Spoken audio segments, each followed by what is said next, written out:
નમસ્કાર મિત્રો, હું doctor Achal Patel, founder of the +1 global care services લઈને આવ્યો છું આપની સમક્ષ એક ખૂબ જ અગત્યનો વિડીયો.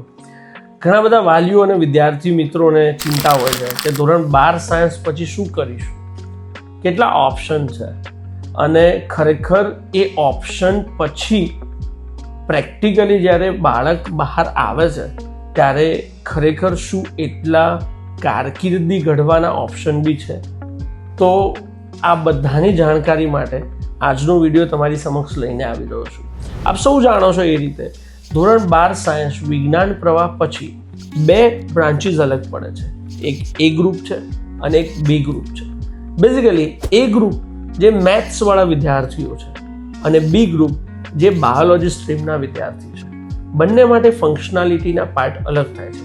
જ્યારે તમે બી ગ્રુપ સિલેક્ટ કરો છો ત્યારે તમારી પાસે ઘણા બધા કરિયરના ઓપ્શન્સ ખુલ્લા થાય છે અને એ ગ્રુપ જ્યારે સિલેક્ટ કરો છો ત્યારે એન્જિનિયરિંગ, ફાર્મસી, ટેકનોલોજીના ક્ષેત્રમાં ઘણા બધા ઓપ્શન્સ ખુલ્લા થાય છે. બેઝિકલી આજે વાત કરીશું બી ગ્રુપ વિશે. ઓબ્વિયસલી હું ડૉક્ટર છું એટલે મને બી ગ્રુપની જાણકારી વધારે હોય. એ જ રીતે આપ સૌને પણ બહુ જ શાંતિથી અને સરખી રીતે સમજાવીશ કે બી ગ્રુપના જેટલા પણ ઓપ્શન્સ અવેલેબલ છે એ મોટાભાગના ઓપ્શન ક્યાંક ને ક્યાંક ડૉક્ટરી અને મેડિકલ ફિલ્ડ સાથે જોડાયેલા છે. સૌથી મહત્વનો અને સૌથી અગત્યનું ક્ષેત્ર એટલે કે ડૉક્ટરી, એટલે કે આપ સૌની ચહીતી બ્રાન્ચ MBBS. કોણ ના ગમે MBBS બનવું, ડૉક્ટર બનવું, પરંતુ હા એની માટે મહેનત પણ એટલી જ માગી લે. મારા આગળના વિડીયોના જે સિરીઝ ઓફ ચેનલ્સ આવશે એમાં હું MBBS વિશે ડિટેલમાં માહિતી આપીશ.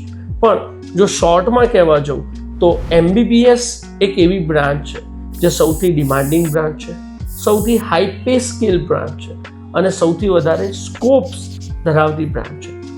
ડેફિનેટલી બી ગ્રુપની અંદર એડમિશન લીધેલા દરેક વિદ્યાર્થીએ MBBS બનવા માટેનું લક્ષ્ય માટે તૈયારી કરવી જ જોઈએ અને એ લક્ષ્ય હાસિલ કરવા માટેની મહેનત પણ કરવી જોઈએ. સેકન્ડ બહુ જ ઇમ્પોર્ટન્ટ ઓપ્શન છે જે લોકો MBBS તરફ નથી જઈ શકતા કોઈ પણ કારણોસર, માર્કના કારણે થઈને, સપોર્ટ્સના કારણે થઈને કે ઇકોનોમિકલ વસ્તુના કારણે થઈને, એ લોકોની પસંદીદા બ્રાન્ચ છે BDS. BDS એટલે કે બેચલર ઇન ડેન્ટલ સર્જરી, એટલે કે ડેન્ટિસ્ટ્રી. સો યસ, ડેન્ટિસ્ટ્રી જે મોટા ભાગે આપણા મોઢાના સાથે જોડાયેલી કે દાંત સાથે કે જડબા સાથે જોડાયેલી બ્રાન્ચ છે જેના આગળ પણ જતા ઘણા બધા ઓપ્શન્સ અવેલેબલ છે. ડેન્ટિસ્ટ્રીમાં પણ ઘણા લોકો MDS એટલે કે માસ્ટર ઇન ડેન્ટલ સર્જન કરે છે. ફેશિયો મેક્સિલરી, પેડોડેન્ટિસ્ટ, ઓર્થોડેન્ટિસ્ટ, ઘણી બધી બ્રાન્ચીસ છે જે ફેમસ છે અને આગળ જઈને તમને ઓપ્શન્સ અવેલેબલ કરાવે છે. એ જ રીતે થર્ડ અને ઇમ્પોર્ટન્ટ પોઈન્ટ છે after dentistry the important branch is Ayurvedic, એટલે કે BAMS, bachelor in Ayurvedic science. એટલે કે એવા ડૉક્ટર્સ જે MBBS નથી પરંતુ જે આપણી જૂની અને જાણીતી ચિકિત્સા પદ્ધતિ છે આયુર્વેદિક પદ્ધતિ એના દ્વારા ભણાવવામાં આવે છે.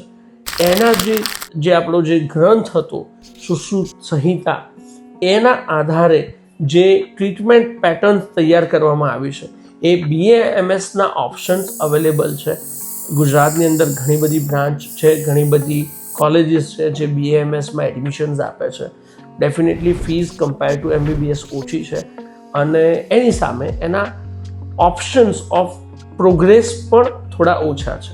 તો એ છે આયુર્વેદિક બ્રાન્ચ.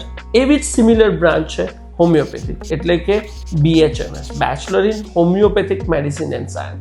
સો ડેફિનેટલી હોમિયોપેથિક એ મેડિસિન છે જેમાં હોમિયોપેથીના આધારે તમને ટ્રીટમેન્ટ પદ્ધતિ આગળ વધારવામાં આવે છે.